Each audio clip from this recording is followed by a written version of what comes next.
আসসালামু আলাইকুম সবাইকে। আশা করি সবাই ভালো আছো।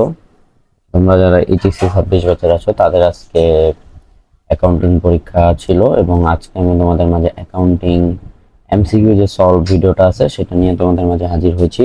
তো চলো দেরি না করে এমসিকিউ সলভ করা যাক।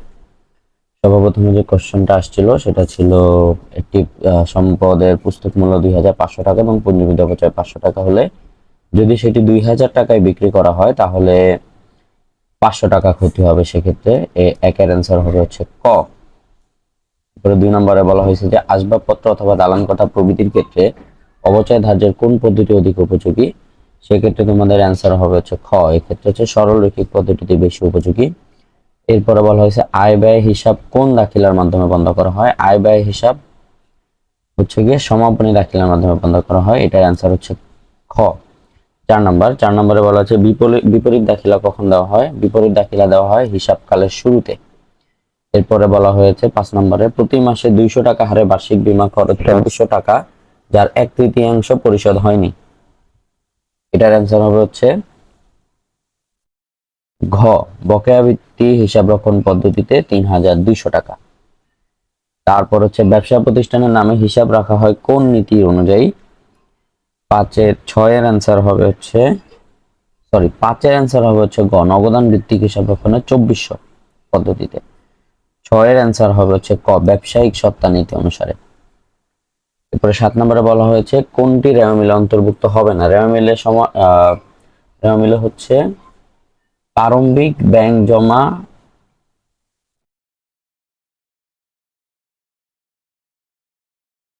7 এর অ্যান্সার হবে হচ্ছে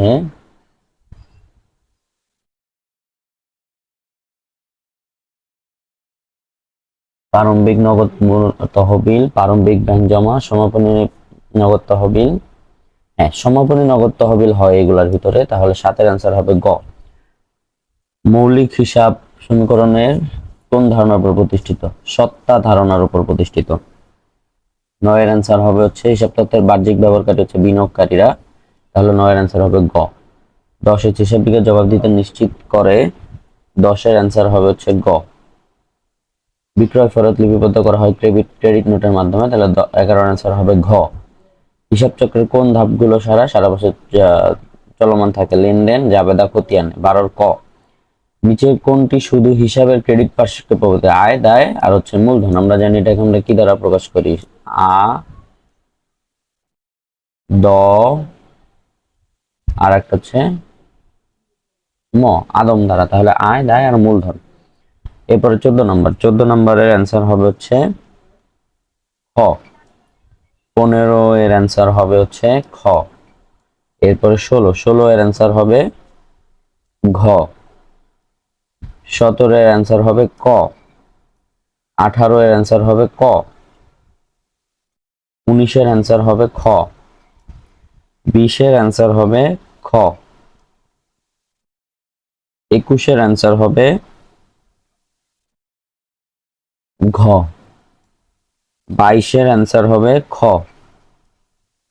23 এর অ্যান্সার হবে ক। 24 এর অ্যান্সার হবে গ।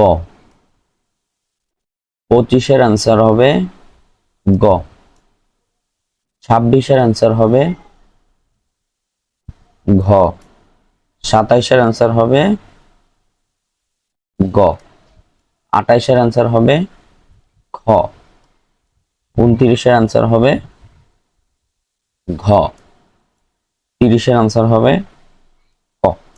এই ছিল আজকে হচ্ছে অ্যাকাউন্টিং ফার্স্ট পেপার পরীক্ষার এমসিকিউ সলভ। আশা করি তোমরা খুব ভালোভাবে পরীক্ষা দিয়েছো। সামনের পরীক্ষাগুলো খুব ভালোভাবে দাও, সেই দোয়াই করি। ততক্ষণ পর্যন্ত আমার চ্যানেলটি সাবস্ক্রাইব করে রাখো, ফেসবুক পেজটি ফলো দিয়ে রাখো যেন অন্যান্য সলভ ভিডিও নিয়ে আসতে পারি। সবাইকে ধন্যবাদ এবং সবার জন্য শুভকামনা আগামী পরীক্ষাগুলোর জন্য।